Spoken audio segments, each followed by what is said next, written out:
A man was reincarnated as a vicious dragon, and the first thing he did was abduct the princess of the Elven Kingdom. But the princess surprisingly grew attached to the vicious dragon. Not only could she not keep her hands off his body, but on their very first meeting, the two shared a sweet and wonderful encounter. Anna was in the prime of her life, but at that moment, her heartless father had her locked in cruel chains and thrown into the square of the Anlius Empire to await her death. This was all because the king of Anlius wanted to use her as bait to capture a black dragon that had been driven from its own nest. The black dragon fell for the trap. Seeing the princess tied up and helpless, he effortlessly snatched her up into the air.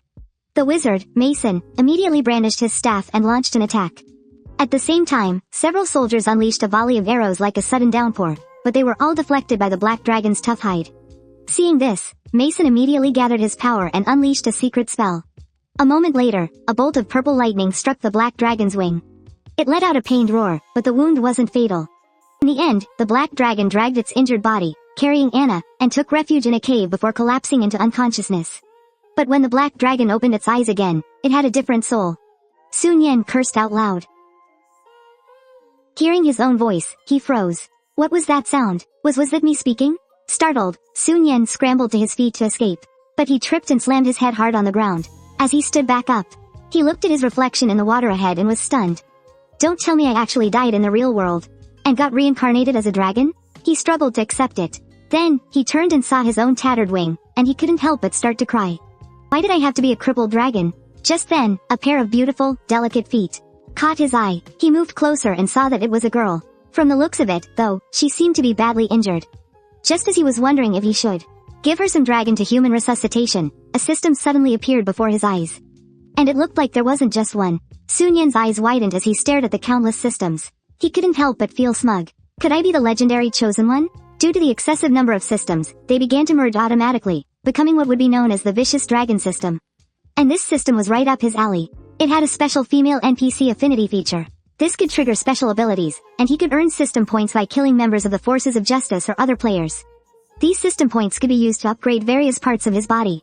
And again, it mentioned a special female NPC affinity feature, which could trigger special abilities. Sun Yan was completely bewildered. NPCs? Players? Don't tell me I'm in a game world. His train of thought was interrupted when the system issued a quest to win over the female NPC. A few moments later, Sun Yan was breathing heavily, and Anna's face turned a shy shade of red. Sun Yan was lost in a book titled The Overbearing Dragon CEO Fell in Love with Me, laughing his head off. He seemed to have forgotten all about Anna, who was right beside him. Unconsciously, Anna hugged the black dragon's tail. She suddenly felt a warmth spread through her body. The sensation jolted Sun Yan out of his reading. He glanced back at Anna. A special, lowly, NPC, she's really something else. The system suddenly detected that Anna only had 2 days left to live, and her affinity level was at -80, indicating a state of fear. Host must raise her affinity to 0 to unlock the first stage special ability. Just as he was feeling sad about Anna only having 2 days left to live, a strange sound suddenly came from behind him. The coldness of the cave was making Anna. It's so warm here. Sun Yan blushed, instantly turning into a caring gentleman. He covered Anna with a bearskin rug he'd found in a corner. This should keep you warm, right? This small gesture raised her affinity by 10 points. But that was still a long way from reaching 0. It still wasn't nearly enough, so Sun Yan decided to negotiate with the system. He asked if he could borrow some system points to strengthen his injured body first, and then work on increasing the favorability level. After a great deal of pleading, the system granted him a card that would temporarily restore his health for 30 minutes. However, after half an hour, he would become even weaker. Thinking of the frail Anna, who only had 2 days left to live, and his own crippled wings, he knew he had to use the temporary recovery card, despite the risks. Sun Yan didn't dare waste a single moment. He had to find food first. Just as he was about to pick some fruit to take back, he suddenly realized that he was a dragon now. He needed to find some meat to eat. Otherwise, when he fell into a weakened state after half an hour, he might starve to death without enough food. Suddenly, there was a commotion in the woods. 3 Silvermoon demonic wolves ran up to Sun Yan, bearing their fangs and claws. Wolves are extremely territorial. Could it be this was their food? But he was a black dragon now. Logically, most creatures wouldn't dare approach him. But this inexplicably tense atmosphere. What was going on? The next second, the Silvermoon wolves pounced on him. Acting on instinct, Sun Yan opened his massive jaws and roared as a show of force. A single, ordinary blast of dragon's breath was enough to kill the one that came to fight for the food. The leader of the Silvermoon demonic wolves. The 2 remaining lackey wolves were so terrified they froze in place, staring blankly. But the enraged Sun Yan had no intention of letting them go. This wasn't just a fight over food. It was about saving the critically ill Anna. Sun Yan stared at Anna, pacing anxiously. If she stays unconscious like this, how am I supposed to feed her? Suddenly, Anna stood up. She pulled out a sharp stone and cursed fiercely at Sun Yan. Go away. Before the words even left her mouth, Sun Yan stuffed an apple into it. The scene seemed to freeze in that moment, until the apple fell from Anna's mouth.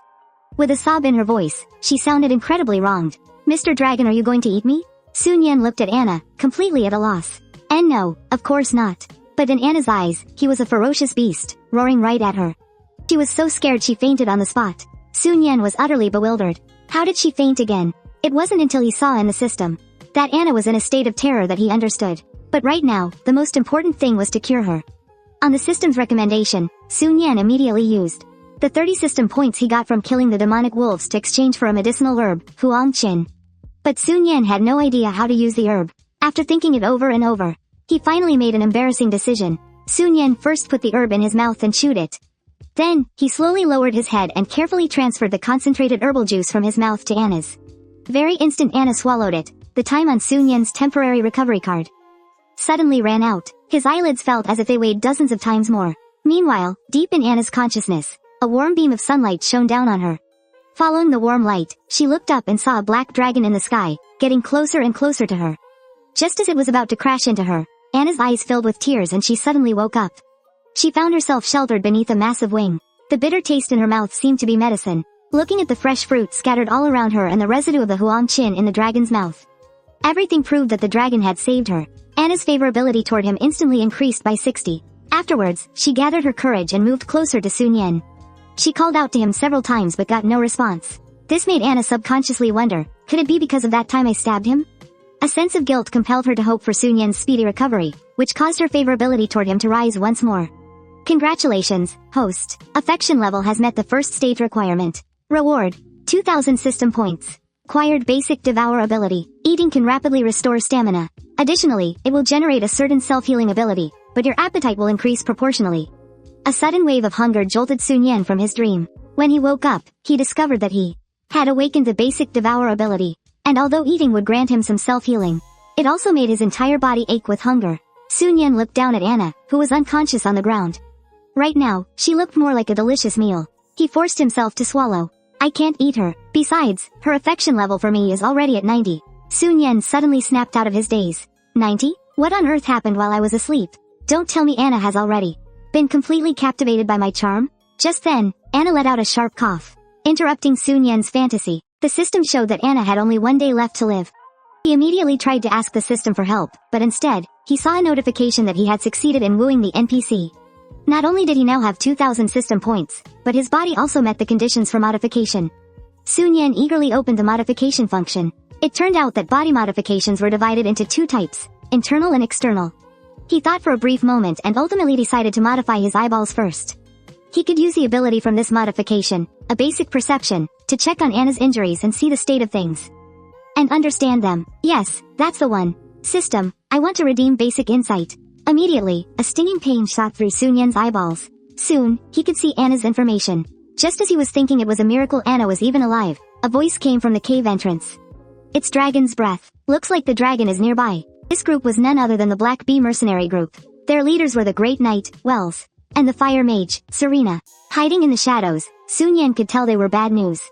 He immediately instructed the system to modify his claws and scales, to keep the fight from getting near the injured Anna. Sun Yan chose to lure the group to the more open area outside the cave. Seeing this, the Great Knight, Wells, immediately commanded the mercenaries to attack. Serena, however, noticed that the foolish-looking black dragon. With this thought, Serena immediately shouted a warning to the others, but Wells just mocked her for being a coward. Everyone, ignore her. If it wasn't for her, back in Emlius Square, failing to cast her binding spell, we would have caught that stupid black dragon long ago. Follow me, don't let the black dragon escape. Serena, on the other hand, saw the great dragon flee deeper into the forest. She determined that inside the cave the dragon had just left, there had to be some hidden treasure. But at that moment, this group of people were nothing but scum in Sun Yan's eyes. Soaring high in the sky, he went into a dive, using his evolved talons to pierce their flesh. The soldiers let out cries of agony. This time, he showed no mercy. Wells, who was right behind them, saw what was happening. +10. A surge of rage welled up inside him. He raised his long sword and roared. Die! His sword struck Sun Yan's scales with all its might, but it didn't even leave a scratch. Wells exclaimed in shock. This is impossible. Sun Yan turned his head back, as if a flea had just been tickling him. He then spat out a corrosive liquid, which instantly dissolved Wells's head completely. Seeing this, the remaining soldiers scattered in terror. However, Sun Yan had no intention of letting any of them go. In his eyes, every head was worth 10 system points. After a round of reaping, Sun Yan felt that one was missing. He quickly remembered the female mage. So, he rushed back to the cave at top speed. At that moment, Serena, who was busy healing Anna, noticed the silhouette of the great dragon appearing at the cave's entrance. Even while she was casting her healing magic, it drained most of her energy, but she still forced herself up, wanting to drive Sun Yan away. Using the last of her strength, she cast a binding spell. Sun Yan, caught in the net, was momentarily stunned. What the hell is this? Serena flashed a strange smile. Remembering the animosity between humans and dragons, Sun Yan immediately demanded to know what on earth she wanted. However, Serena just kept giggling foolishly. Sun Yan had had enough of this crazy woman. He flapped his wings, shattering the binding net, and in a fit of rage, pinned her under his foot.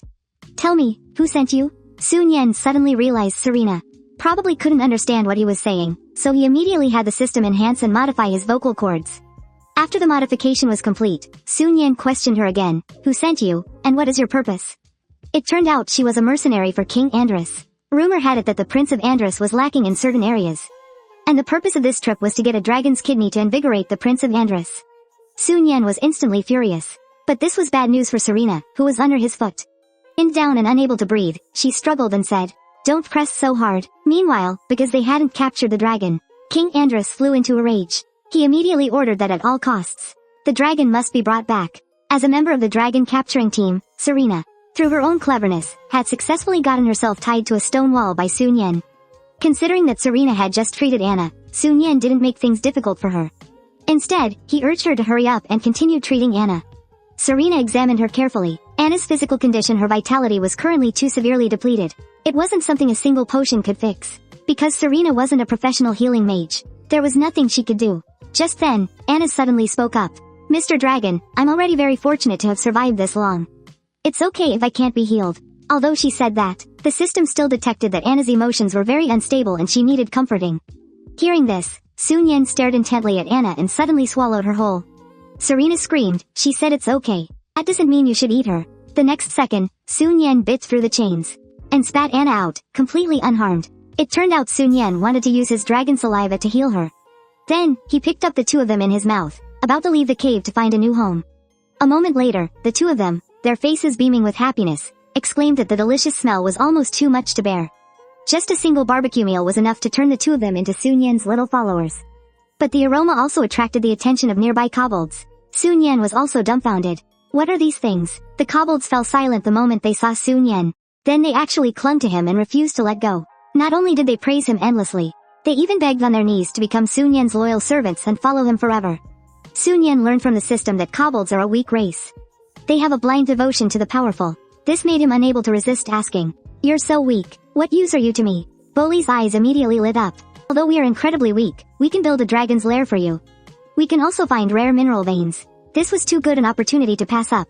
Sun Yan immediately responded, "Then it depends on your sincerity. I need a dragon's lair now." Boli waved his hand, signaling, "As you command, master. Please follow me." Everyone crossed a patch of lush green grass, and what came into view was a beautiful, orderly village of houses, overflowing with food and supplies. Boli spoke deferentially, "My lord, this is the Shattered Tooth tribe. The place where your kingdom begins." Sun Yan was very pleased with this. "From this day forward, I will accept your loyalty. In the name of the dragon, I swear to grant you protection and stability in return." Sun Yan had just completed the pact ceremony with the kobolds when he discovered they were all seriously injured. So he asked them what happened. "Master, you must help us. It turns out, not long ago, Addercaps led a swarm of spiders and occupied our mine. They not only stole the mine shafts but also injured many kobolds. In the end, Boli could only lead the surviving tribe members to settle down in this cave." Hearing about the mine, Sun Yan's interest was immediately piqued. A mine meant money, so he immediately asked about the situation at the mine. He learned from Boli that there were a total of 5 Addercaps there. The number of spiders was unknown, and the bipedal ones were strong. He then consulted the system. "My acid dragon breath has limited damage, and in close combat, I'd easily be surrounded by the spider swarm. If only I could modify my dragon breath to spew fire, but right now, I need 1,000 system points for the upgrade." With this in mind, Sun Yan asked Bully if there were any human bandits or beastmen mercenary groups nearby. After learning about a group of bandits in the Silver Moon Forest called the Gale Stronghold, Sun Yan immediately gathered nearly half of the kobolds to go check it out. Meanwhile, the bandits had just returned, laden with loot from a robbery. Just as they were drinking and celebrating, Sun Yan suddenly descended from the sky. At that moment, every fleeing bandit became a walking system point. Sun Yan leapt and hovered in the air. He sprayed a corrosive liquid onto the ground. The pain from the corrosion instantly robbed the bandits of their ability to resist. The kobolds following close behind were responsible for finishing them off. After the battle, Sun Yan had obtained 1,020 system points.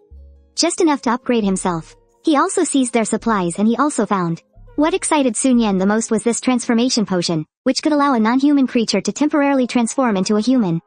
At this moment, Serena looked at the old, weak, and sick who were the only ones left at home. She saw it as the perfect opportunity to escape from the evil dragon. She had barely taken 2 steps when Anna called out to her. "Sister, where are you going?" Serena sighed. The dragon hunt had failed. The mercenary group was wiped out. It seemed she had nowhere else to go. In contrast, Anna was getting along well with the kobolds. Staying here wasn't so bad after all. Suddenly, a kobold pointed outside and said, "They're back." However, when Sun Yan actually arrived, what greeted him was a magic staff swinging at his face. He roared furiously, "Are you crazy? It's me, Sun Yan." But when he took a closer look, the houses were completely destroyed. The surroundings were covered in spiderwebs, a total mess. Serena was struggling to stay on her feet, swaying. But luckily, Sun Yan was quick and caught her. "I'm sorry, it's all my fault. I'm useless. I couldn't protect Anna." Hearing this, Sun Yan immediately instructed the system to upgrade his basic dragon breath.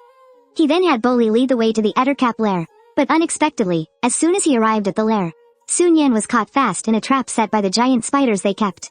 Even struggling with all his might, he couldn't break free. Sun Yan was utterly enraged. He immediately used his newly modified dragon flame to burn all the spider monsters to a crisp. Immediately after, he charged into the Ettercap lair, beating down any Ettercap he saw. Sun Yan, transformed into a human, finally found in the most remote part of a cave. He discovered Anna's presence. At this moment, Anna was tied up. By his scent, she recognized that the young man before her was Sun Yan. The moment he hugged Anna, her affection level for him shot straight up to 200. Congratulations, host, for obtaining 3,000 system points and being rewarded with the intermediate devour skill. Sun Yan was ecstatic. This was much faster than earning system points by killing monsters. So, after returning home, he immediately started feeding Anna various recovery potions to farm affection points. Serena scoffed, "This isn't sugar water. You can't just eat it like a meal." Hearing this, he immediately remembered that there seemed to be some candy among the spoils he'd seized from the bandits. He then began to search frantically. Suddenly, a peculiar box caught Sun Yan's eye. He lifted the lid to take a look. Inside was a fair-skinned, beautiful, and cute girl. Sun Yan was completely stunned. What was going on? Seeing him frozen in place, Serena, who was standing nearby, immediately walked up behind him and demanded, "What are you doing?" But when Serena saw that the woman in the box was out of pure instinct, she screamed and gave Sun Yan a hard slap across the face. "You lecher!" Anna rushed over when she heard the commotion, wanting to see what had happened.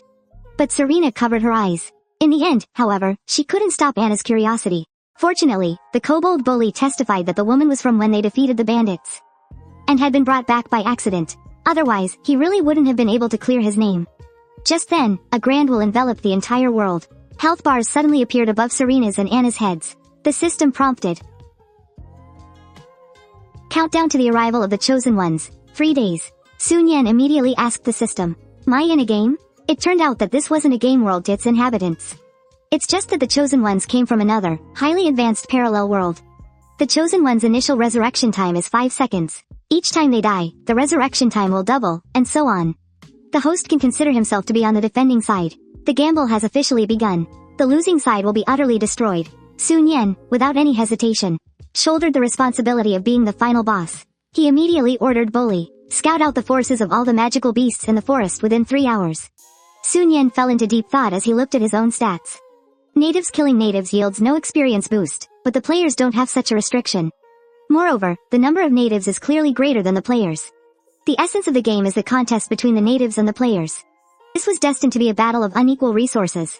Perhaps the enhancement gained through training was the only way to break the stalemate. Sun Yan suddenly called out to a passing kobold. He looked at its status panel. It had almost no combat ability, so he ordered the kobold to run around the cave for 6 hours. Sure enough, after the kobold finished its training, its overall stats had slightly increased. Just then, Bully presented him with a map. On it were clearly marked the locations of the various tribes in the forest. Presumably, every monster tribe has its own leader. The next second, the leader of the fire rabbits, the leader of the cockatrices, and the leader of the long-haired boars all got a big slap from Sun Yan.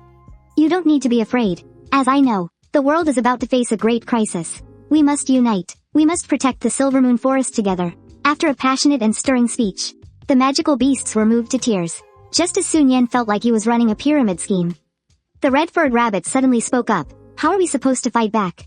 After all, we're all very weak. Sun Yan's face suddenly turned grim. The hellish training starts now. And with that, the magical beasts all began training according to the plan Sun Yan laid out. The red-furred rabbit had to run 50,400 meter laps every day. The cockatrice had to do 3,000 sets of crunches daily, and second brother bluntly declared he would ram his way through the forest until it was bald. I'm going to win this bet for sure. Meanwhile, in the parallel world of planet Aquamarine, a giant hourglass descended from the sky, and people's bodies began to slowly fade into nothingness. Then, a voice announced, the world gambling game now officially begins. Congratulations, chosen players. Feel free to invade as you please. Rule 1. Players cannot quit the game. Upon death, you will enter the World Plaza to await revival. Rule 2. Completing missions will grant you invasion points, which can be exchanged for items and living necessities. Rule 3. Treasure chests will spawn randomly throughout the game world, containing all sorts of rich rewards. Rule 4. The revival time after your first death is 5 seconds. This time doubles with each subsequent revival. Rule 5. Dying within the World Plaza will be considered a permanent death. At the same time, a warning appeared above Sun Yan's head. A massive number of players were arriving. Players will spawn inside the newbie village, which has a 1-week protection period. During this protection period, any natives who enter the village will have their memories erased. Suddenly, a giant treasure chest fell from the sky. But when Sun Yan opened it, it was completely empty. It turned out that only players could get the reward by opening the chest with a key. But Sun Yan wasn't one to play by the rules and just sit around guarding a chest. He gathered the magical beast leaders and ordered them to collect all the treasure chests in the forest. Then, he had Bully bring over all the specially made kobold bombs. Right after that, he redeemed a world map from the system. Drawing on his years of gaming experience from his past life, he knew that new players had a fatal weakness. They were far too curious. Soon, the kobolds brought over the treasure chests and the bombs. Sun Yan immediately ordered Bully to place all the bombs inside the treasure chests, and then hide them deep within the bushes. As he gave the order, Sun Yan felt a surge of ecstatic joy. This is in the bag. Inside the newbie village, some had just gotten the newbie quest to build a house and were diligently getting to work. Others, however, were already bored and decided to check out the area outside the village. In the dragon's lair, Serena was practicing her magic diligently. Meanwhile, the love-struck Evelyn still couldn't figure out why her boyfriend had sold her to bandits. She swore that if she ever saw him again, she would cripple him with her own hands. To Sun Yan, Evelyn was just a total drama queen. Anna, on the other hand, was just a simple, sweet girl. Just then, word came from Bully that someone had left the newbie village. Excellent, looks like someone's already getting restless. The newbies who rushed into the forest soon discovered the treasure chests. Little did they know, they had already walked right into Sun Yan's trap. The chests were filled with the bombs Sun Yan had planted, and all sorts of magical beasts were lying in ambush nearby.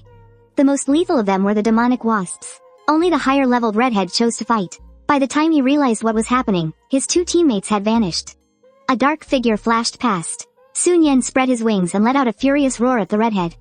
The system immediately announced a player kill. He couldn't believe it. There this week, he was literally scared to death. The mushroom-headed guy hiding in the jungle was trembling with fear. But he couldn't escape the kobold search party. The next moment, he was dragged before Sun Yan. The overwhelming pressure from the great dragon instantly washed over the man. Seeing how hopelessly weak he was, Sun Yan didn't give him a hard time. Instead, he offered a piece of advice. Don't even think about using an item to escape. Mushroomhead had a sudden realization.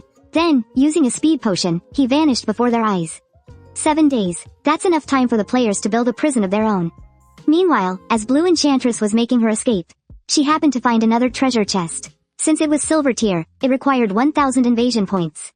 According to the rules, this kind of chest can usually only be obtained by killing monsters. Blue Enchantress looked around and saw it was only guarded by a single level 3 rabbit. Her greed once again overcame her fear of death. If she could just defeat the rabbit before the monsters caught up, the treasure would be all hers. But when the flame rabbit leader turned its head, and she saw its solid, powerful abs, Blue Enchantress realized something was terribly wrong.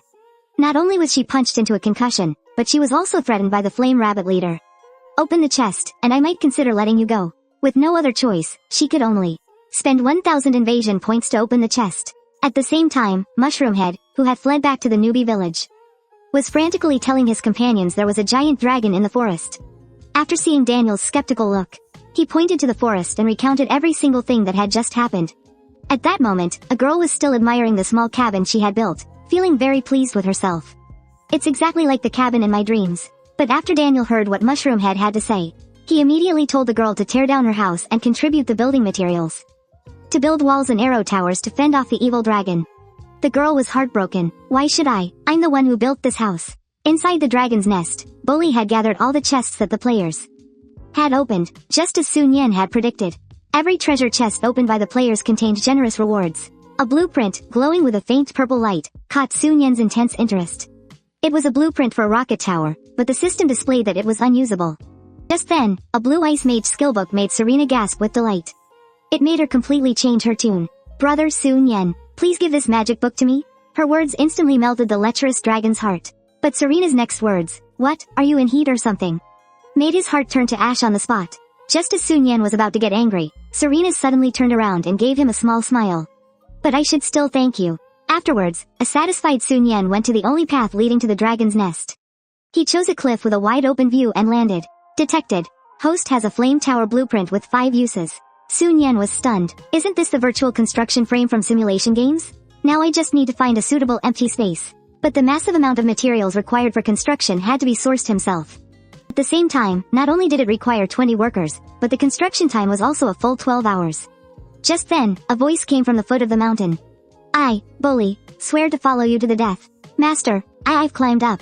Sun Yan ordered him to find 20 people to build the rocket tower. As soon as Bully received the command, he fainted right in front of him the next second. Sun Yan quickly said, actually, it's not too late to rest for a night and build it tomorrow. Back in the dragon's nest, Anna and the others were already fast asleep. Because of an ice magic book, Serena was dreaming of becoming the most powerful mage.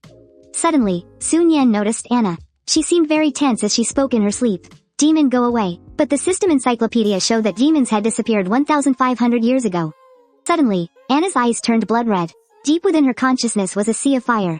In order to protect a young Anna, her parents had died tragically at the hands of 2 demons. Suddenly, a hand clamped over Anna's mouth. Don't make a sound. Follow me. Her older sister hid her in the closet. She told her not to come out, no matter what, but her own body was pierced by the demon's attack. An ugly, ferocious face stared intently at Anna.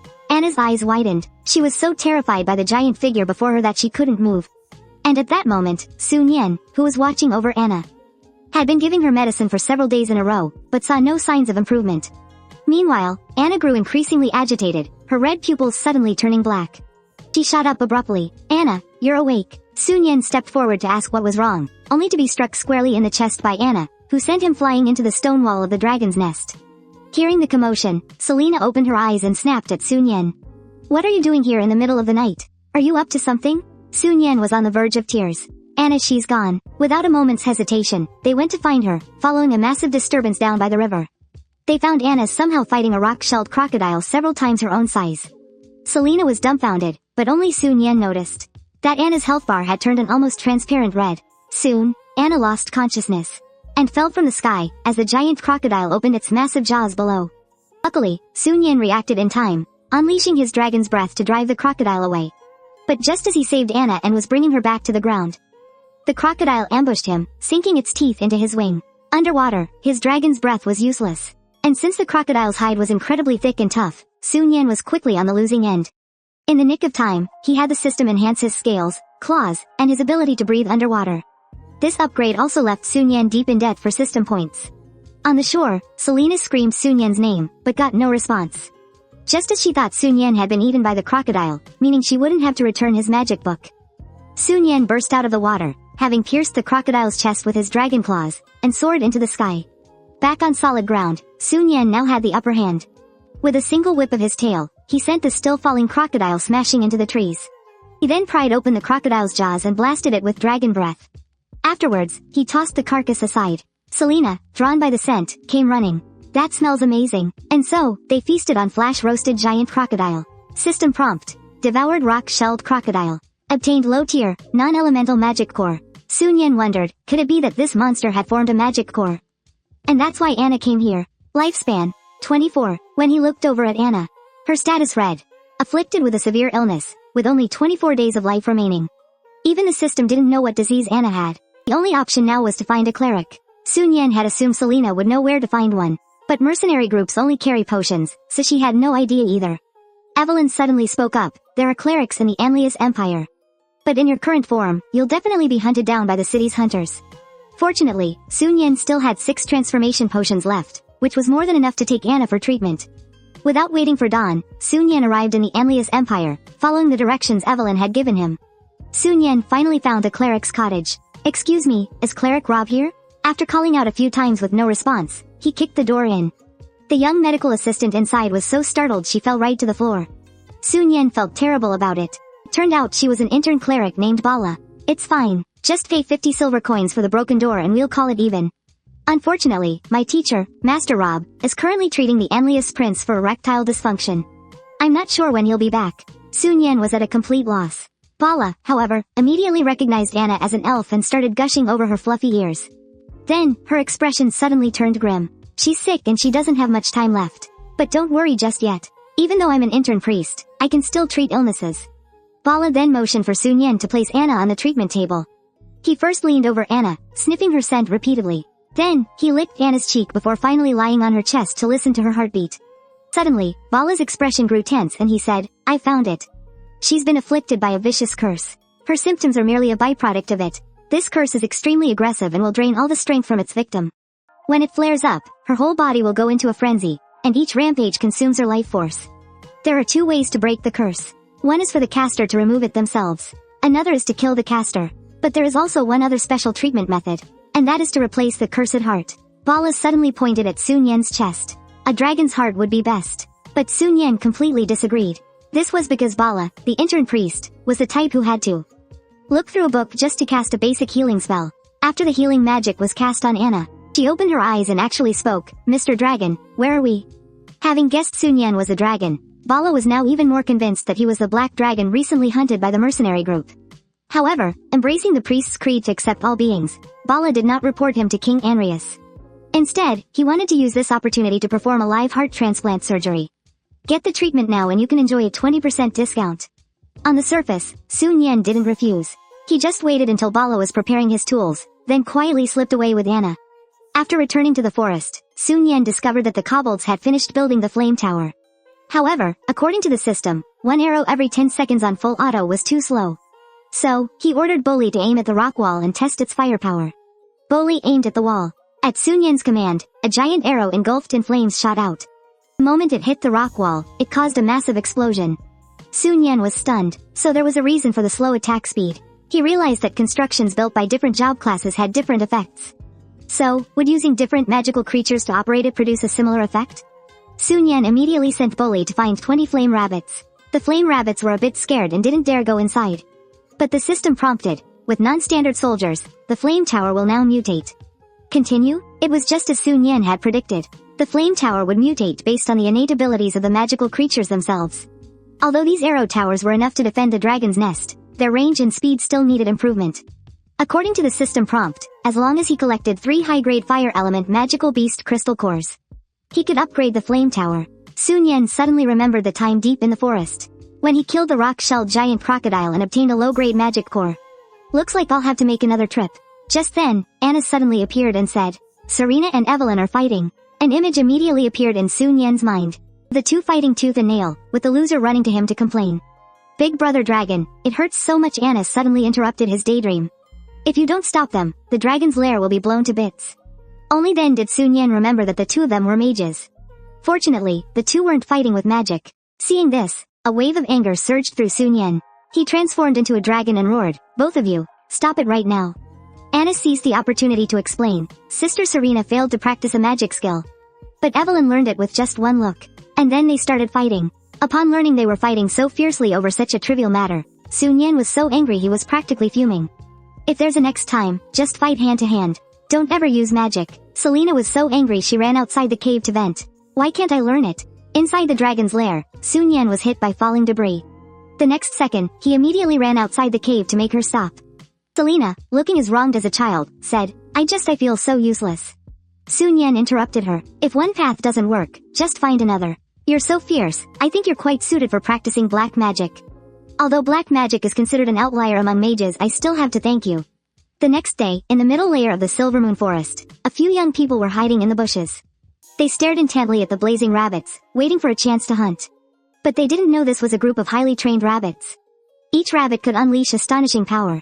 By the time the avians reacted, it was already too late. Soon, they were escorted before Sun Yan. It turned out the avian's nest had been taken over by a group of deerhawk beasts. They had no choice but to flee here. After discovering the blazing rabbits were minions of a true dragon, Hanan begged Sun Yan to help them and swore an oath in the name of the avian chief to join Sun Yan's forces. The average level of these avians was quite high. With a little training, they would definitely be a great air force. Sun Yan accepted her plea on the spot. Anna suddenly spoke up, "Mr. Dragon, can you take me with you?" Hearing this, Sun Yan chided, "I'm going to fight, not to play. None of you are allowed to go." Anna felt a little hurt. "I just want to spend more time with you in the limited time I have." Helpless, Sun Yan had no choice but to let Anna come along. But she soon regretted it, because there was a heavy smell of blood in the cave. He then ordered Anna not to go inside and had Hannah stay outside to protect her. After entering the cave, Sun Yan discovered it was filled with Tier 3 magical beasts. Although their strength is below mine, there are too many of them. I should probably come back later with more people. Suddenly, a small stone slipped. Countless eyes in the cave stared at Sun Yan. "Since I can't escape, let the battle begin." The deerhawk beasts were seen circling in the air first. Then, they dove straight down. Sun Yan let out a furious roar. He used his dragon claws to strike a vital point, then immediately followed up with his dragon fire. Finally, he used a tail whip. Just then, the system suddenly prompted. "Obtained Tier 3 Fire Element Magic Core. Just what I needed." After the battle, he had collected a total of 23 of them, just enough to upgrade the rocket tower. He thought it would end there, but then a mutated deerhawk beast appeared. Its size was almost equal to Sun Yan's. This was going to be tough. He tested it with his dragon fire, but he didn't expect the mutated deerhawk beast to be so fast. It charged straight at Sun Yan and clawed a wound into his wing. Then it quickly pulled away. Sun Yan's swat hit nothing but air. The deerhawk beast took the opportunity to bite Sun Yan's left wing. Losing his balance, he plummeted downwards. Facing the deerhawk beast that was pressing its advantage in a straight dive, Sun Yan seized an opportunity. He stomped on it hard, then immediately followed up with another blast of dragon fire. Although it was a perfect hit, Sun Yan had also exhausted all his strength. He crashed heavily onto the ground. Anna saw how much blood there was, and started crying sadly. "Mr. Dragon, please don't die." Sun Yan forced himself up and said, "I'll be fine after I eat something." Because Sun Yan had the Devour skill, eating could quickly heal his wounds. At the same time, it could also promote his body's growth. However, the mutated deerhawk beast also woke up. Taking advantage of the moment Sun Yan was devouring to recover, the deerhawk beast stealthily approached Anna from behind. It kidnapped her and fled, its body multiplying in size by feeding on Sun Yan's power. The power of its dragon breath also grew several times stronger. Under Sun Yan's assault, the mutated deerhawk finally released Anna. She plummeted from the sky, falling into a pond filled with spiritual energy and sending up a huge splash. Lying in the water, Anna was not only unharmed, but she actually felt a strange sense of comfort. The next moment, the pond's water swirled into a small vortex.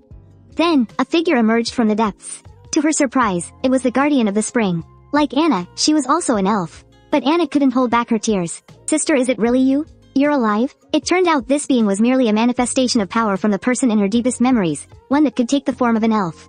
At that moment, she sensed that Anna was afflicted by a wicked curse, so she used an elven technique to heal her. A warm current immediately gathered around Anna, guiding her into the depths of the pond. She never imagined that not only could the water heal her, but it also concealed numerous treasure chests. She stayed there until she heard Sun Yan calling for her. Only then did she surface. But Sun Yan was stunned by what he saw. Was this the same Anna from before? She now had top-tier affinity for both water and light elements.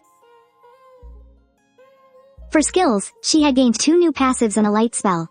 Sun Yan couldn't help but ask, what in the world just happened? But Anna just hugged Sun Yan like a little kid. "Mr. Dragon, were you worried about me?" At the same time, Anna's favorability towards him rose once more. Sun Yan's eyes lit up as he looked at the 5,000 system points he was awarded. But he was even happier about the treasure chests she found in the water. Not only were there 2 spellbooks perfect for Anna's training, but also a Tier 3 Fire Magic Core. Just then, Hannah arrived with a report. "Thank you, Master. My people have been saved and have already returned to the Dragon's Den." Sun Yan gestured for her to return first, saying he would head out later. Meanwhile, the other players had finished constructing a well-built shelter. But they were ridiculed by their fellow players, who called them cowards. Because no matter what Mushroomhead said, they refused to believe there was an evil dragon in the forest. Daniel, who had advocated for building the shelter, conceded that the situation indeed required investigation. So, he organized 1,000 people to venture into the forest. But after walking for a long time, everything was eerily quiet. At the moment one of them let their guard down, the giants that Sun Yan had placed in the forest earlier launched a surprise attack. Daniel sensed something was wrong and warned Purple Hair. But Purple Hair just scoffed at him. If you're scared, then get the hell back to where you came from. Before he could even finish his sentence, gnolls burst out from the bushes. Then, hordes of gnolls swarmed out and began viciously attacking the players. In their panic, most of them couldn't even manage to cast a basic shield. Daniel, on the other hand, managed to stay calm. However, just as he took down one of them, he saw that many of his party members were running away. No matter how loudly he yelled, he couldn't get them to come back. Daniel roared in fury, "Useless cowards." In the end, only a small group dared to press on, and they did so with much greater caution. As they moved forward, they would periodically use an appraisal skill on ordinary leaves to check for hidden dangers in the jungle. Suddenly, someone pointed upwards and said, "What is that thing?" The more Daniel looked at it, the more he felt something was off. After using his appraisal skill, everyone's faces filled with shock. No way, how can there be an arrow tower here? Just then, Purple Hair scoffed again, "We have clerics and mages. It's nothing to be afraid of." Suddenly, a flaming arrow whizzed past his shoulder and buried itself in a tree just behind them.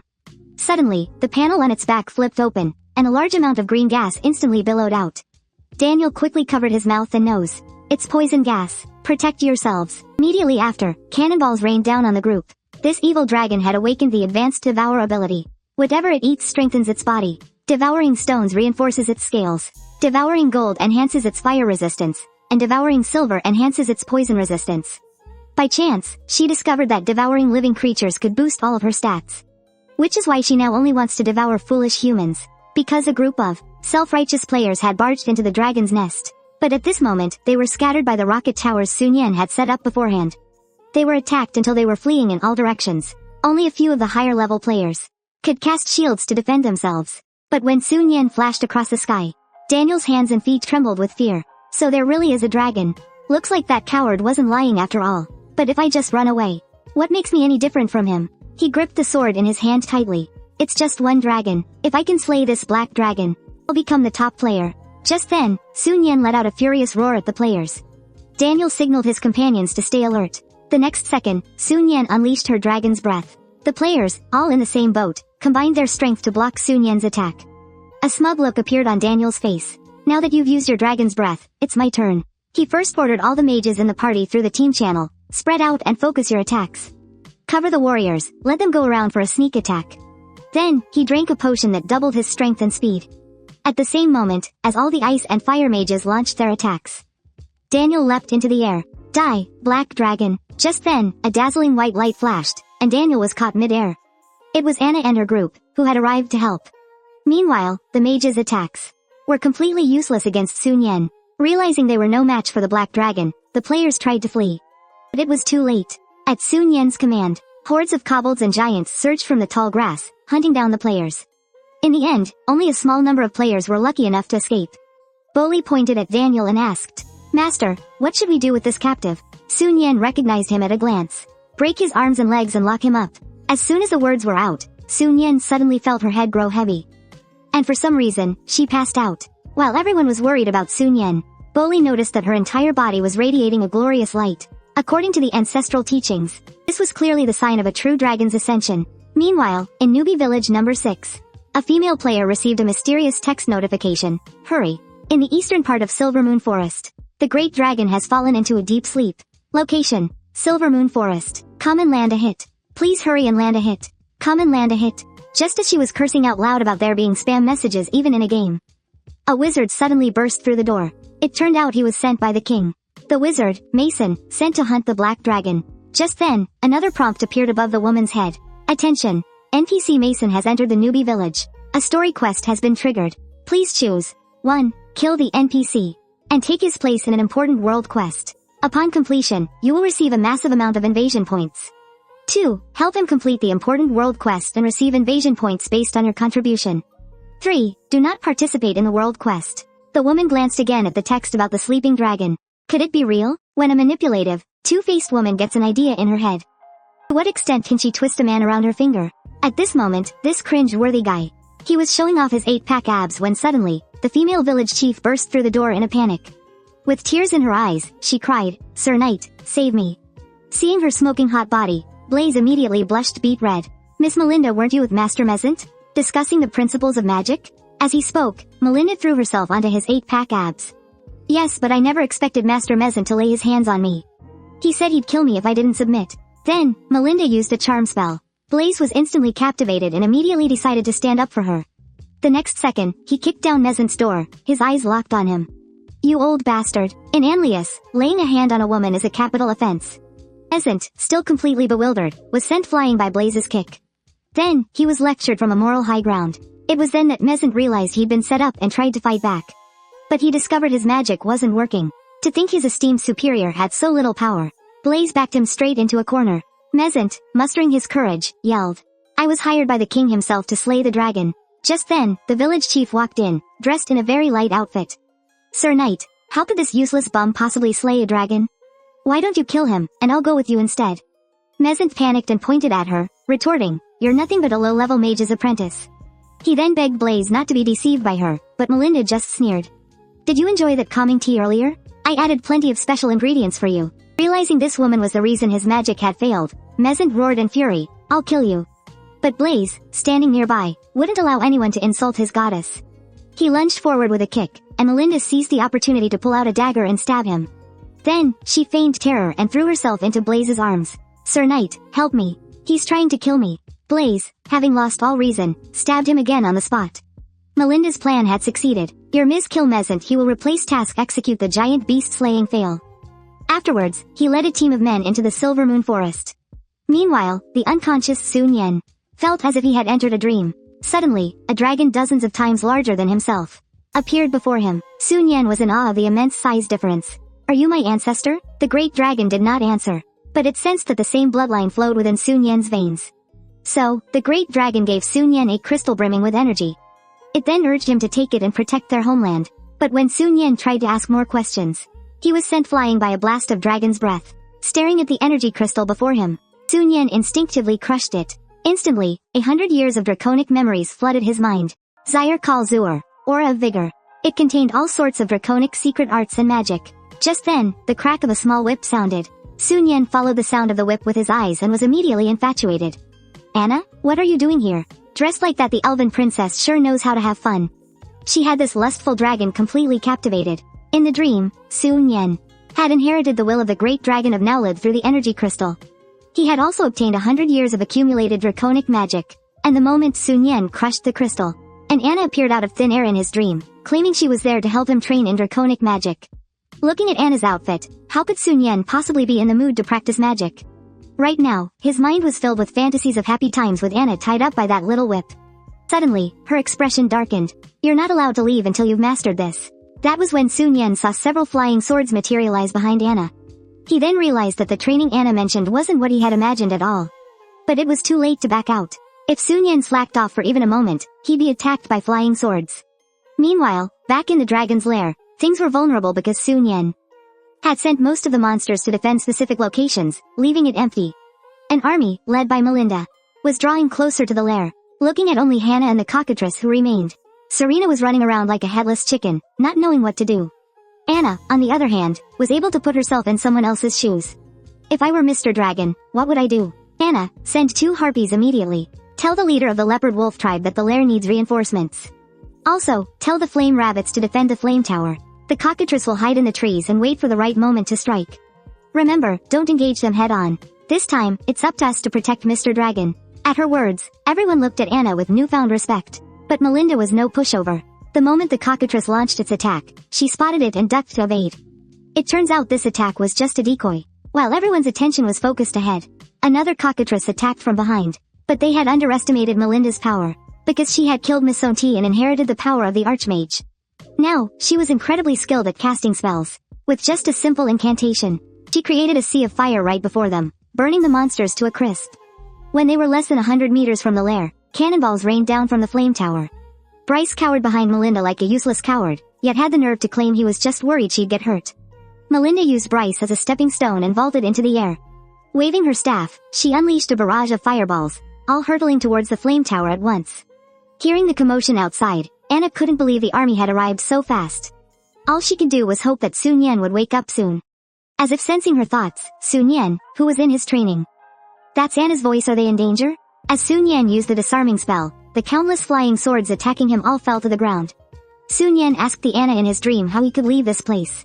She lowered her head and replied softly, "Don't be in such a hurry, big brother Sun Yan. You can't leave until you've completed the trial." Before she could even finish, Sun Yan was already flying off into the distance. Anna immediately blocked his path. "If you want to leave, you'll have to defeat me first." Meanwhile, the invaders had already breached the lair. The gnolls and flame rabbits fought desperately to hold them back. Melinda looked on smugly. "The dragon is asleep, just as I thought." At that moment, Anna and the others became the last line of defense protecting Sun Yan. Water droplets and orbs of light gathered around her. "Get out of the dragon's lair." Sun Yan finally defeated the Anna in his dream. Although she had promised him that he could leave once he defeated her, the succession ritual was still not complete. Interrupting it now would surely cause a backlash. Meanwhile, back in the dragon's lair, gnolls and flame rabbits were fighting for their lives. The three of them had become the last line of defense for Sun Yan. Just as Melinda closed in on Sun Yan, orbs of water and light gathered around Anna. They coalesced into a force that blocked her path. However, relying on just tiny water orbs and the light spell, how could she possibly stand against an archmage like Melinda? In a flash, Melinda waved her staff, unleashing the power of ice and fire. It burned Anna, leaving her powerless to resist, while Serena and Evelyn were frozen unconscious. Melinda ordered her men, "Kill the wretched dragon first." Facing the assault, Anna was filled with guilt. "I'm so sorry, Mr. Dragon. I failed to protect you." At that same moment, Sun Yan's feeling of dread grew ever stronger. "I don't care about the backlash. Just get me out of here, now." He saw her beckon him closer, model. He thought it would be like a fairy tale, that a single kiss would wake him up. But instead, he got a hard slap across the face. The shock jolted him awake, and his eyes flew open. He never expected soldiers to have already stormed his lair. "This is bad. Anna is in danger." Sun Yan let out a furious roar. He blasted some of the soldiers out of the lair. Seeing Anna looking so guilty for not being able to protect herself, Sun Yan comforted her. "You've already done very well." Just then, the revived suddenly hugged Sun Yan and started crying. With the great dragon backing her up, Serena was full of confidence. "It was this bad woman. She tore all my clothes." Sun Yan glanced at his system information. She was actually an archmage. Seeing this, Madeline panicked. "Weren't you in a deep slumber? How did you wake up so quickly?" "According to the message, you were supposed to be asleep for at least a week." Sun Yan was a bit puzzled. How did she know he was slumbering? Just then, two soldiers started arguing over a sword, once again igniting the fury in Sun Yan's heart. He leapt up. "You lowly insects dare to invade my domain?" The two soldiers died on the spot, right under Sun Yan's feet. Seeing this, Braze quickly grabbed Madeline to escape. Since the revival time after a first death was only 5 seconds, Madeline didn't want to miss this chance. Evelyn recognized Braze at a glance. He was the scumbag who had sold her to bandits. Suddenly, while Sun Yan wasn't looking, Madeline launched an attack with a freezing spell. She followed it up with a wall of flame and a flying fire dragon, thinking she could take Sun Yan out in one go. But when Sun Yan turned his head, the attack missed, and he began to gather dragon's breath in his mouth. Madeline was completely stunned. How could his resistance increase so much after just one evolution? Without daring to hesitate, she immediately cast a shield to defend herself. At that moment, Madeline was like a lamb waiting to be slaughtered. Under Sun Yan's attack, cracks began to appear on her shield. His face darkened. "I will make you wish you were dead." Hearing this, Madeline was about to take her own life. But Sun Yan used a secret dragon art he'd learned in his dreams to force the dagger from her hand. Thinking of dying? It's not that easy. Suddenly, Anna messaged him that Evelyn was gone. It turned out she had been chasing Braze. "You scumbag who only knows how to run away from a fight." Evelyn unleashed an ice spell that hit its mark, but Braze lied, claiming he didn't know her at all. Suddenly, her obsession flared up. "How dare you forget me? You'd think a girl protected by the main character wouldn't get hurt, but now she was beheaded by her ex-boyfriend." Just as Sun Yan defeated Madeline, a terrified Braze fled for his life. But in the end, the relentless Evelyn landed a direct hit. Braze looked astonished. "I thought you would have died at the hands of those bandits." "So the great dragon captured you. Why don't you come back to me? I won't hold it against you." Evelyn waved her hand. "Then come a little closer." Just as Braze shamelessly approached, Evelyn sent him flying with a single punch. Braze got to his feet and sprinkled a potion he had stolen from Madeline onto his hand. Then, with a wave of his hand, he instantly immobilized Evelyn. Now with the upper hand, he sneered, "My older sister is an instructor at the St. Land Magic Academy. If you kill me, aren't you afraid the academy will hunt you down?" Braze scoffed. "So what? If your sister asks, we can just pin it on the black dragon." At the same time, Sun Yan learned from Anna that Evelyn was missing. "Just as I was about to rush out of the dragon's nest to find them, I ran into the kobolds who were hurrying back. They happened to see the bodies of Blazer and Evelyn. Sun Yan immediately roared in anger. I'll make you pay with your life. To save his own skin, he didn't hesitate to sell out the entire starter village. He revealed all the information. I was the one who lured Madeline here. She not only killed Archmage Mason, but she's also the chief of starter village number 6. The 5,000 plus people in the village are all waiting to slay the dragon. It was just as Sun Yan suspected. More than one starter village was after him, this boss. He thought he could save his life by revealing important information. But after he had only taken a few steps, a blast of dragon's breath turned him to ash. Sun Yan lowered his head, his eyes lifeless. I guess killing him counts as revenge for Evelyn, right? Congratulations, host, for helping an NPC fulfill their dying wish. You have achieved Death's Blessing. Acquired special ability, Teleportation Circle. You can teleport to any location you have visited or that has been marked by the Dragon Clan. You can teleport to any of them. Looking at the magical beasts who had sacrificed themselves in this crisis, Sun Yan immediately decided to get revenge. He ordered Polly to keep a close eye on Melinda, and not to let her die. Then, under the cover of darkness, he secretly infiltrated Starter Village number 1. While the players were resting, he suddenly launched his attack. At first, the terrified players scattered and fled, but soon, someone noticed that Sun Yan's attacks were greatly weakened inside the village. Gradually, more and more people started to fight back. Facing some low-level magic attacks, Sun Yan didn't dodge. Instead, he pretended to be a little afraid. But they didn't know they had already fallen into his trap. As the players gathered all their strength for a single attack, Sun Yan instantly activated his teleportation circle. Destination: the central mine of Starter Village number 6. That immense blast of energy from the players passed through the portal, instantly leveling Starter Village number 6. Congratulations, host, for annihilating a starter village. Sakura Island will be wiped from the map. Reward: 1 Starter Village Core Fragment. Collect 4 fragments to forge a village founding order. With it, not only can you increase the defense of your buildings, but if the host possesses it, you can also move them anywhere you wish. Hearing this, Sun Yan's interest was instantly piqued. Then what are we waiting for? I'll go wipe out a few more villages. I'll grind out this village founding order tonight. But just as he was preparing to continue his rampage, to get more core fragments, he received a warning from the system. Doing so will mark you as a world boss. At that point, the host's coordinates and level will be exposed to everyone. This will likely attract even more players to attack you. Hearing this, Sun Yan decided that with his current strength, it was best to return to the dragon's nest and lay low until he grew stronger. From afar, he saw Anna standing on a high peak. Thinking she was about to take her own life, he shouted, "Don't jump." But the moment she turned around, she accidentally slipped and fell off the cliff. It turned out Anna was just taking a bath. Before Sun Yan could even process what was happening, Serena suddenly dropped from the sky, landing right on top of him and knocking him out cold. Why is the water so shallow today? And it's so warm. Sun Yan's vision went black as he thought he saw his great-grandmother beckoning to him. Serena, however, scolded him irritably, "Serves you right. What were you doing peeking on us while we were bathing?" Special female NPC summoning detected. Respond? It turned out that in the holy temple of the kingdom of Saint Orestes, the saintess was praying to a stone statue, hoping for divine aid. The unconscious Sun Yan was in no state to make a choice. Seeing Anna's worried expression, Serena felt a little guilty. Actually, I've learned some first aid for drowning. I don't know if it works on dragons, but it requires physical contact. Hearing the words physical contact, Sun Yan instantly came to his senses. Could it be CPR? The next second, Serena channeled her magic power and unleashed a barrage on Sun Yan. It shocked him so badly that he scrambled to his feet. I'm fine now. When he woke up, he realized he had missed the summoning and was instantly filled with regret. System, next time there's a summoning, please automatically accept for me. But at least he had 2 beautiful women with him. Bathing with them helped soothe his mood. Because the spring water wasn't very hot, Sun Yan had the system enhance him into his burst dragon form. After the enhancement, the surrounding temperature surprisingly reached 800 degrees Celsius. Heat radiating from him instantly became unbearable for the two, so much so that Anna could only keep her distance. Seeing this, Sun Yan spent 10,000 system points on an enhancement that allowed him to control the temperature at will. The system told him to try breathing out, and as a result, he burned off both of their clothes. They could only hide helplessly under the water, not daring to come out.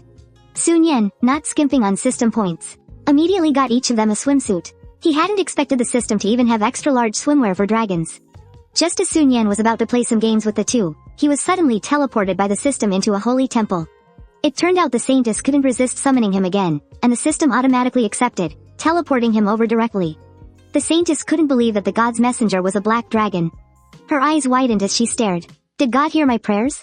Did he send you to save Saint Volist? At that moment, however, all Sun Yan could think was, we were just getting to such a crucial stage. How could it get interrupted? No, I have to go back. Sun Yan spun around abruptly, accidentally breaking a divine statue. Noticing how much the two little ones in front of him cared about the statue, he said brazenly, "The god doesn't like this statue." Then, Sun Yan asked, "Why did you summon me? What's the matter?" It turned out that Saint Volist, once a peaceful and stable country, had been invaded by the notorious Black Beast mercenary group. Not only did they burn, kill, and plunder, but they also wanted to establish a vassal state. Right now, the Saintess could only hope for God's help. Sun Yan immediately agreed to her request. "I shall erase your enemies for you." She was once a high and mighty human Saintess, but now she had to put aside her dignity to lure the enemy. Saint Volist once enjoyed a peaceful life, but it was invaded by the Black Beast mercenary group. In her desperation, the Saintess Sarii summoned a great dragon for help through prayer. But when Sun Yan learned that Saint Volist had not a single soldier, while the Black Beast mercenary group, from low-level goblins to high-level ogres, numbered more than 3,000 individuals, he was somewhat glad he hadn't acted impulsively. Because these people weren't like newbie players. Their combat strength was not to be underestimated. What's more, there was also a fourth-tier warrior among them. So, he decided to sneak over and scout the situation first. Meanwhile, at the mercenary group's monster encampment, a troll walked out of a small dark room, pulling up his pants. Inside, a girl shed tears of despair. Just then, a dark figure snuck in. It was the player, Ellis, acting under orders from the higher-ups of Newbie Village number 3. He was undercover within the mercenary group. Looking at the girl whose life was hanging by a thread, Ellis felt a pit in his stomach. He hoped his companions could come and help soon. But his companion told him to continue laying low because the troll leader was now level 28. Even if they focused all their efforts on leveling up, it would take at least 3 days to catch up. Ellis's face immediately darkened. "Do you have any idea what I've been through these past 5 days? You expect me to just keep watching these scumbags run rampant? We can be resurrected. Don't you guys have even that much confidence?" But the curly-haired guy was dismissive. "Ellis, don't forget our goal. Only by defeating the natives here can we win the bet." Hearing this, Ellis decisively cut off the team channel. He raised his longsword, ready to fight the monsters all by himself, but was met with a round of laughter from the troll leader. "I didn't expect there to be a traitor in the mercenary group, and one foolish enough to walk right into a trap." Suddenly, a voice came from outside. "You ugly and despicable creatures." Unexpectedly, Sun Yan was having the Saintess Sarii act as bait, standing atop a high tower and shouting insults. Model. The two monsters looked back. What a couple of knockouts. And they delivered themselves right to our door. Seeing they'd taken the bait, Sele feigned shyness. "I'm warning you, don't come any closer, or else." This only made the goblin minion more excited. "Or else what? You gonna kill us?" As he spoke, he reached out a lecherous hand. Suddenly, Sun Yan appeared right above him. A blast of dragon's breath incinerated him. Immediately after, he launched a massive attack on the mercenary group. The mercenary group was caught completely off guard. The defeated Aris seized the opportunity to escape. "Thanks to that black dragon, I managed to escape." Just then, he got a call on the party channel. Aris immediately responded, "The mercenary group is under attack by a black dragon. There's no need for me to hide anymore." He then sent Sun Yan's information back to base. The leadership of Novice Village number 3 was thrown into chaos. Some argued for taming the dragon, while others insisted on killing it. The village chief suddenly spoke up. A novice village over on Sakura Island was completely wiped out by a great dragon. Just then, everyone received a sudden notification. A world boss had spawned. Meanwhile, Sun Yan, who had returned to the Holy Temple, also got the notification about the world boss. When he opened his system panel, he was shocked to see it was him. At the same time, the system alerted him. "Your subordinate has annihilated a novice village. The reward is about to arrive." Upon receiving the news, Sun Yan immediately rushed back to his dragon's nest and learned from the kobolds that Anna, in her search for him, was heading east and was now almost at novice village number 1. At that moment, Anna looked despondent. Interrogating the surviving villagers had yielded no clues about Sun Yan. Just as Anna was ordering her monster army to press forward, Sun Yan caught up just in time. Any later, and they would have marched on the Anders Empire. Selena was just about to scold Sun Yan for suddenly disappearing when she was blinded by a brilliant golden light. It turned out Polly had plundered all the gold from the village. Meanwhile, in St. Hollister, the Black Beast mercenary group quickly regrouped and launched another attack. With Sun Yan gone, Alicia tried to persuade the Holy Maiden, Sele, to evacuate immediately, but she adamantly refused. The next moment, Sele opened the doors to the Holy Temple, and the few remaining nuns walked out. The sight instantly drove the hot-blooded men into a frenzy. "Captain, let's storm the place. They don't have an army left." But their captain, Gath, immediately snapped back. "Shut up, you brainless idiots." He then ordered his men to poison the moat. Next, he dragged out a villager and made a threat. "Holy Maiden, if you surrender, perhaps I'll let him suffer a little less." Sele gritted her teeth in fury, but she was powerless. Just then, a voice boomed from the sky. "It doesn't matter, because you're all about to die." Gath recognized Sun Yan at once. It's that black dragon that ambushed our monster encampment. Sun Yan unleashed a blast of dragon's breath. Gath roared in anger, "Don't forget, I'm a tier 4 warrior myself. And my weapon of choice is the spear." Quickly, 2 of his lackeys brought him his weapon. Gath infused a spear with magical energy and hurled it at Sun Yan with all his might. He expected it to be a one-hit kill, but what happened next left him utterly stunned. When the spear struck Sun Yan, it simply bounced off. Undeterred, he unleashed a flurry of spear attacks. Sun Yan effortlessly deflected them with his wings. Seeing that the situation was dire, Gath threw a round orb. The explosion released a thick cloud of gas, blinding Sun Yan. When the smoke cleared, Gath was gone. Only the mercenary grunts were left. Sun Yan wiped them out with a single blast of dragon's breath. Sele suddenly spoke up. "Gath got away. Are you going to pursue him?" It turns out Sun Yan had already ordered Alicia to lie in wait along Gath's inevitable escape route. He was cut down with a single stroke, a look of disbelief on his face. In the aftermath, Saint Hollister also fell under Sun Yan's control. Sun Yan asked if there was a witch here who could cure illnesses.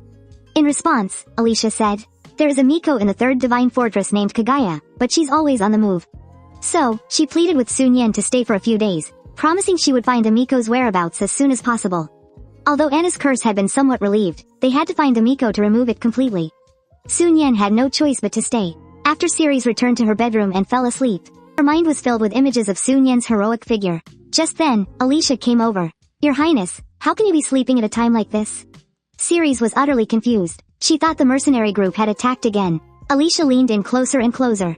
"I'm not talking about that. I'm talking about the Lord Dragon God you've been dreaming of." Ceres' face instantly turned beet red. "And no, I haven't. Stop talking nonsense." Then Alicia continued to tease, "Don't you want to make the Lord Dragon God stay?" This time, Ceres didn't deny it. "Of course I do." Alicia leaned in close and said, "Then, you could do this." Goaded on by Alicia, Saintess Ceres changed into a short black skirt. She mustered up her courage and burst into Sun Yan's room. "Lord Dragon God, I'd like to discuss something with you." Sun Yan was completely stunned by the sight. Ceres just kept talking. "Lord Dragon God, if you understand my feelings, please call my name." Anna's face instantly darkened at the sight. After seeing the 40-meter-long blade in Anna's hand, Sun Yan immediately said to Ceres, "What do you think you're doing?" "I already have a partner." Ceres, feeling awkward, quickly changed the subject. "I just wanted to discuss how to train the army after you leave." Just then, Alicia arrived with the Miko, Kagaya. 4 small cats were seen carrying a palanquin to Sun Yan. The Miko spoke from inside the carriage. "It is inconvenient for me to meet you, my lord. I hope you understand." Sun Yan bent down and brought Anna forward. The Miko threw a paper doll out from inside, which turned into a little white cat and approached Anna. Suddenly, the cat's body grew to several times its size, and it opened its mouth wide. It swallowed Anna in one gulp, then quickly shrank back into a little cat and fled back into the palanquin. Sun Yan warned the Miko to release Anna immediately, but the Miko said this was her method of treatment. She told him not to worry. Seeing her being deliberately mysterious, Sun Yan flew into a rage. He smashed her palanquin. Unexpectedly, the Miko had severe social anxiety. She stood before Sun Yan, sobbing uncontrollably. He put a helmet on her head. She instantly quieted down, but the moment he took the helmet off, she started crying again. Suddenly, the Miko shot to her feet and threw out a paper doll, creating a mannequin to hide inside. Then, through a round hole, she handed Sun Yan another paper doll. When it touched Sun Yan, it transformed back into Anna. The Miko then explained, "Anna is under a talent-plundering curse. When the power in her body disappears, she will reach the end of her life. And the curse is located in her heart. To break it, you must find the one who cast the curse. Of course, the simplest way is to replace her heart. However, Anna has been with you and has absorbed a large amount of dragon energy. It must be a dragon's heart." Sun Yan's heart sank. "Within 100 miles, I'm the only dragon." So, he asked the Miko to try and find the curse caster. But the Miko couldn't guarantee she would find the person. She could only do her best. She held the paper doll above her head and infused it with her spiritual power. Then she moved the paper doll closer to Anna. Suddenly, an image appeared. The figure of a giant monster, which then quickly shattered. At that moment, a backlash of power surged towards the Miko. "I have failed. My opponent is very powerful." With no other choice, Sun Yan had to ask the system for help. He asked if it could create a heart, but the system explained that no matter how it was modified, the host has only one heart. Giving it to Anna means he will die. Anna was incredibly weak at this point, so Sun Yan had no choice but to ask the witch. He asked if there was a way to slow or suppress the curse, but the witch said she had only ever seen such a method in ancient books. It required the two of them to bare their souls to each other. Sun Yan responded without hesitation, "I'm willing to bare my soul to Anna." Hearing this, the witch warned him. Once the bond is activated, the weaker of the two will begin to absorb the life force of the stronger one. After confirming Sun Yan was ready, the witch immediately activated the magic circle. A wave of unbearable pain instantly caused Sun Yan to lose consciousness. When she opened her eyes again, she had become a girl. Amidst the cold wind and falling leaves, she saw the figure of a young Anna. It turned out that bearing their souls, as the witch called it, meant delving into each other's pasts. Following the instructions in the ancient texts, the witch activated the magic circle, causing Sun Yan to instantly lose consciousness. When she opened her eyes again, she saw into Anna's past. As a child, Anna had a chubby little face. But she wasn't happy at all, because her clansmen had come to inform her about her awakening. Today was her 10th attempt at awakening. The previous 9 failures had left her terrified. If she failed again this time, she would be cast out of the Elven clan. But no matter how hard Anna tried, she couldn't feel even a sliver of power. The Elven chief raised his hand and struck her. However, her older sister was watching from the sidelines and, of course, wouldn't stand by and watch her little sister be bullied. So, she took Anna to the edge of the forest, hoping she could live a happy life there. But her clansmen refused to let her go, because she had attempted to awaken 10 times. She had used up resources meant for others, and they were prepared to teach her a lesson. The helpless Anna could only apologize over and over. Fortunately, her sister arrived just in time to drive them off. She even built a small cabin for Anna, but just as her sister reached out to open the door, the scene suddenly shifted. Anna was hiding in a closet. It looked like she had been bullied again. Her sister was just about to comfort her, when a hole was pierced through her abdomen. At that same moment, Sun Yan remained unconscious. No matter how much Anna cried out, she couldn't wake him. The witch was overcome with guilt. She told Anna to talk to Sun Yan to try and stimulate him. At this point, Anna was crying uncontrollably. "Mr. Dragon, I had a strange dream. It was about a group of women in swimsuits. Someone was talking about a 32 GB compressed file and something called browsing history. It sounded really important." Hearing this, Sun Yan's eyes shot open, and he told Anna to shut up immediately. Sun Yan's awakening meant the witch's ritual was complete. After bidding farewell to the Saintess of St. Willister, he took Anna back to the dragon's nest. Seeing Sun Yan return, Bori rushed towards him. But Sun Yan felt weak all over, like he had a fever, so he asked the system what was happening. It was the damned soul bond from the witch's spell. He couldn't imagine how Anna had managed to endure for so long. Anna noticed that Sun Yan was unwell. She immediately remembered the pouch of medicine the witch had given her before they left, telling her to give it to Sun Yan if he felt sick. After a long night of diligently brewing the medicine, Anna finally brought it to Sun Yan. "Mr. Dragon, wake up. It's time for your medicine." Sun Yan slowly opened his eyes, thinking how thoughtful Anna was. But when he saw the bugs floating in the medicine, he swallowed hard, finding it difficult to even consider drinking it. Seeing his hesitation, Selena scolded, "Anna stayed up all night brewing that. Are you really going to complain about it?" Meanwhile, a man was turning a kobold's head into a trophy. He was about to store it in a case when one of his underlings opened the door and said he had a visitor. It was Mushroom Head. After Novice Village number 1 was destroyed, he was hoping to join Novice Village number 2. He knew that the Lord of Village number 2 liked to collect the heads of monsters, so he showed him a picture of Anna and revealed her location. The Lord was overjoyed to see this and granted Mushroom Head's request on the spot. Suddenly, his expression darkened as he mentioned there was also a black dragon with the elf. Hearing this, the Lord grew even more excited, insisting that the dragon's head must be placed on his left when the time comes. Inside the dragon's nest, Sun Yan finished the medicine Anna had brewed all night and felt much better. Boli informed Sun Yan that the 213 prisoners from the last battle were being held on the back mountain. Due to the lack of food, they were constantly gnawing on flowers, grass, and trees, and now the mountain was almost bare. So, Boli imitated the architectural style of the novice village and built a prison. Sun Yan was worried these people would starve to death and then revive, so he purchased from the system easy to grow potato sprouts. Meanwhile, the Lord of Village number 2 had invited many people, hoping to take down the great dragon in one fell swoop. Among them was the shadow assassin, Meat Mountain David. He had been standing behind the Lord for a long time without anyone noticing, when he suddenly revealed himself. Mushroom Head blurted out, "A guy with a 400 Jin frame is an assassin?" The Lord immediately kicked him and quickly apologized, "It's all my fault. This watchdog of mine didn't bark properly." David immediately started choking him half to death. Just then, a young, blue-haired man in a sharp suit slowly walked over.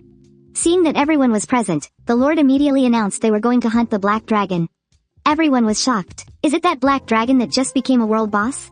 Mushroom Head, who had genuinely sought their protection, finally caught his breath. Realizing they didn't even see him as a person, his heart immediately filled with a desire for revenge. Then, with a dark expression, he said, "As long as you capture that elf, Black Dragon will surrender without a fight." But what he was actually thinking was, these idiots capturing Anna will only make the Black Dragon even more furious. At that exact moment, Anna sneezed. She felt a sudden, cold wave of malice. Sun Yan gave her a wicked smile. Is Anna hinting that she wants a hug? He wondered. Suddenly, Anna pulled out a treasure chest key and gave it to Sun Yan. Just as she was waiting for Sun Yan's praise, Selena pulled out a whole pile of keys. It turned out she had been tricking Daniel into buying treasure chest keys with his aggression points under the pretext of helping him heal his severed arm. She would reattach his arm only to break it again. Inside the prison, Daniel and Melinda were busy blaming each other. Melinda, however, calmed down and unleashed a verbal tirade on Daniel. "Brother, how many aggression points do you have left?" she asked, instantly captivating Daniel. "Only 500. I used the rest to buy keys and gave them to her." Melinda immediately flew into a rage. "You idiot, we're going to die whether you give her the points or not. Besides, we can just revive." Daniel retorted scornfully, "You're not the one getting their limbs broken." But Melinda said she had a way to escape, though she would need Daniel to give his aggression points to her. At that moment, the Lord of Village Number 2, who had snuck to the base of the mountain, ordered Mushroom Head to go and capture Anna. Seeing that he was a bit scared, David used his invisibility ability and cast it on Mushroom Head. With the added effect of invisibility, he slipped into the dragon's nest with ease. The moment he entered, he saw Anna. At that moment, Melinda couldn't see anything, only feeling something brush against her. Without a word, Mushroom Head grabbed her and ran. Just then, Anal reported that he had seen Anna in the prison. Sun Yan glanced over at the place where Anna should have been sleeping, but there was no trace of her. He couldn't even sense her presence with his draconic secret arts. So, he went out to look for her, but was immediately spotted by the dragon hunters from Village Number 2. Thanks to the invisibility buff cast by the shadow assassin David, Sun Yan couldn't see the group of people before him. The village chief guessed that Mushroom Head must have succeeded. This was the perfect time to attack the great dragon. The moment Sun Yan landed and called out Anna's name, the village chief seized the opportunity and charged forward. He leapt into the air and yelled, "Die, black dragon." The blood-drinking berserker blade crashed against the dragon's scales, creating a massive boom that echoed throughout the forest. As the attack knocked Sun Yan off balance, the village chief channeled his magic into the blood-drinking berserker blade. He unleashed a fatal blow. When the thick smoke cleared, he expected to see a fatal wound, but instead, he saw the black dragon standing before him, completely unharmed. "This is impossible. Weren't you knocked down?" Sun Yan scoffed, having regained his composure. "You lowly insect, prepare to die." Suddenly, a bullet came speeding towards him. With a bang, it ricocheted off the corner of Sun Yan's eye. In the distance, the blue-haired man was shocked. The bullet had only managed to graze him. By now, the village chief was already pinned under Sun Yan's foot. The man raised his gun to aim at Sun Yan, but Sun Yan vanished into thin air. He reappeared right behind him. The blue-haired man immediately spun around and fired. Sun Yan used the draconic secret art, Disarm, instantly knocking the gun from his hands. Then, Sun Yan dove down. Just as he was about to swallow the blue-haired man whole, the village chief, standing on high ground, threatened him with Anna's life, ordering Sun Yan to stop at once. Seeing this, Sun Yan immediately spat out the blue-haired man and motioned for the village chief to release Anna. But the village chief pushed her off instead. Fortunately, Sun Yan was quick enough to catch her. However, Sun Yan didn't know that this Anna was actually Melinda in disguise. Suddenly, a giant magic circle erupted around him, acting as a barrier that continuously unleashed lightning attacks. Sun Yan roared in fury, "A mere magic circle thinks it can trap me?" Just then, David the Meat Mountain, an assassin from the shadows, emerged, waiting for the perfect moment to sever his head.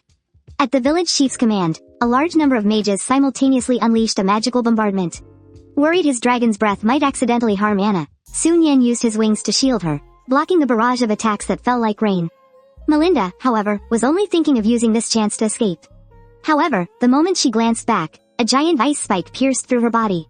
She lost consciousness instantly, collapsing in front of Sun Yan. At that moment, everyone was stunned. The village chief roared, "Which blind idiot did that?" The mage who had misfired retorted, "Didn't you tell us to attack with everything we've got?" But soon, an even more furious voice erupted. It was Sun Yan, who had shattered the magic circle and now stood before them all. "None of you will escape today." With a single blast of dragon's breath, he incinerated the surrounding mages. Seeing this, David immediately used his ultimate skill, Shadow Purge Formation. But he knew Sun Yan was consumed by rage. It would be impossible to assassinate him now, so he planned to use a clone to stall Sun Yan, while his real body escaped. But there was no way Sun Yan was letting any of them get away. The next second, the molten heart on his chest unleashed a massive burst of energy. It wiped out all the invading players in a single blast. But when Sun Yan returned to his lair, his heart heavy with grief, Polly told him that Anna was back. Sun Yan knew the dead couldn't be brought back to life. He thought Polly was just trying to comfort him. Suddenly, Anna appeared, holding a jar of honey. She walked up to him, eating as she went. "Mr. Dragon, if you add honey to your medicine, it won't be so bitter." Sun Yan still thought he was hallucinating. But when he pinched her little cheek, it felt so real. Then Polly suddenly spoke up. "Master, 2 people have disappeared from the dungeon. We also found a bottle of shape-shifting potion. Sun Yan slammed his fist into the wall in a fit of rage.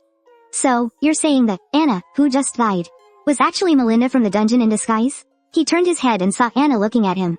Anna was furious that Sun Yan was making such a big deal about her being dead.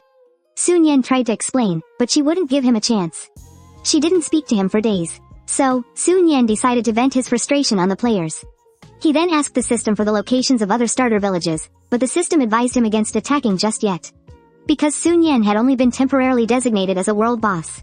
If he continued to attack, he would be permanently marked, and at that point, all players would be able to get close to Sun Yan through the teleportation circles generated around him, which would actually make his situation even more dangerous. But this also meant that as long as the world boss tag disappeared, he could attack again. So, Sun Yan laid low in the dragon's nest for a while. When it was time to attack again, he set his sights on Kaishu village, north of the Morrigan Desert. Before ordering Boli to assemble the army and set out, Sun Yan specially enhanced and modified the hive mind will. With this modification, whenever Sun Yan's own power increased, the monsters under his command would also have their combat strength boosted. The scene shifts to the Morrigan Plains, where Sun Yan opened a teleportation circle and teleported to the Morrigan Desert. After walking for some time, Sun Yan remembered that Anna and the others were still sleeping on his back. After setting them down, he found they had heat stroke. So, he flew for several miles, found a river, and drank deeply. He sprayed the water on them, which helped them recover. But while he was looking for water, Sun Yan sensed a dragon's presence here. Considering the safety of Anna and the others, he ordered the group to halt their journey and had Bully stay behind to protect them. He himself went ahead to scout the path. As time went on, the dragon's presence grew stronger and closer.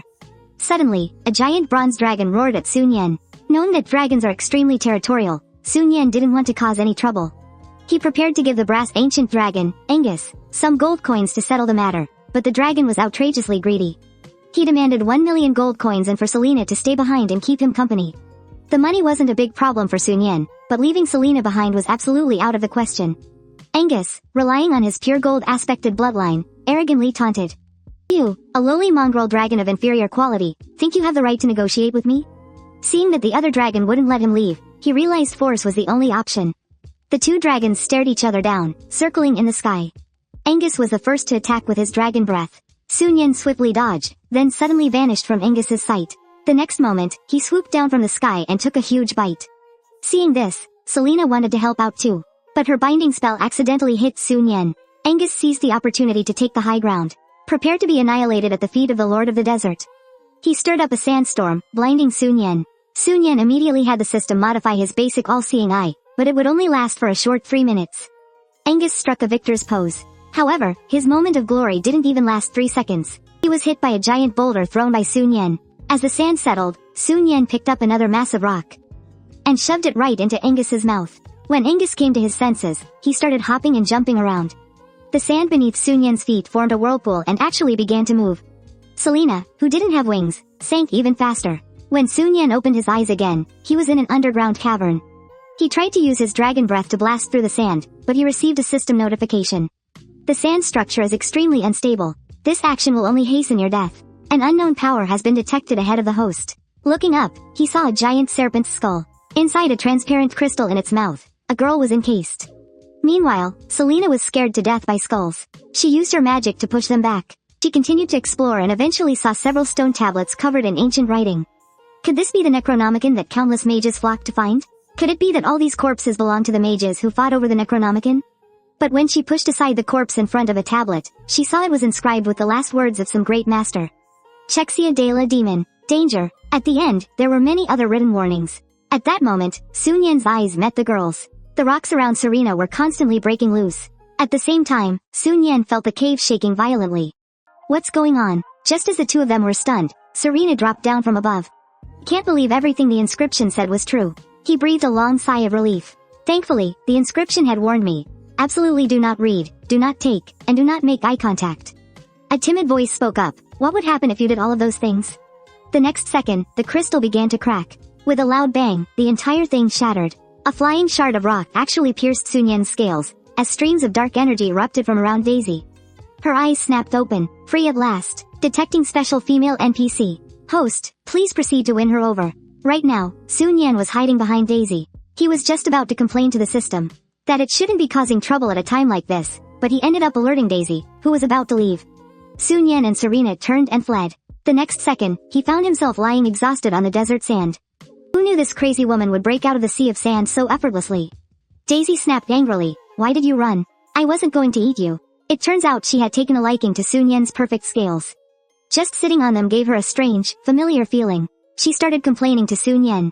It's all those mages' fault for killing my pet, Snaky. Why don't you become my new pet? How about I call you Draggy? The thought of being led around on a chain like a dog. Sun Yan shook his shoulders, throwing her off. I am a dragon. Daisy immediately conjured a fireball in her hand. At that moment, the system issued a reminder. Current conquest target. Favorability has dropped to -10. The situation is dangerous. Whoosh. The fireball flew past Sun Yan's back. Ended up hitting Angus's lair directly. He accused Sun Yan of calling for backup because he couldn't fight him alone. As he said that, he moved to teach Daisy a lesson, but Sun Yan tried to talk him out of it. You don't want to mess with women. But the words had barely left Sun Yan's mouth. Angus had already charged right up to Daisy. What? You want to be my pet, too? Sun Yan sighed to himself. Young dragons just don't listen. Angus began to gather dragon breath in his mouth. He wanted to show off his power and prove to Sun Yan who the real dragon lord was. The dragon breath hit its mark, destroying one of Daisy's arms. But she was otherwise unharmed and now thoroughly enraged. Before their eyes, her arm healed at an incredible speed, and soon a new one grew in its place. I said pets must be obedient. Angus was suddenly bound by some invisible force, unable to move. Then, Daisy pulled out a whip. Taking advantage of the moment she was teaching Angus a lesson. Serena spoke up, Hey, big black dragon, now's our chance to run. But when she looked back, Sun Yan was nowhere to be seen. Turns out, he was trying to complete the system's mission to win over the NPC. Suddenly, a fireball appeared behind Daisy. It zipped past her, the intense heat even scorching a hole in her clothes. Immediately after, Sun Yan charged in front of Daisy, proclaiming, I must personally defeat the demon I unleashed. A smile played on Daisy's lips. You're worthy of being my chosen pet. Then, with a flick of her wrist, she tossed Angus aside. Sun Yan immediately followed up with a couple of kicks of his own.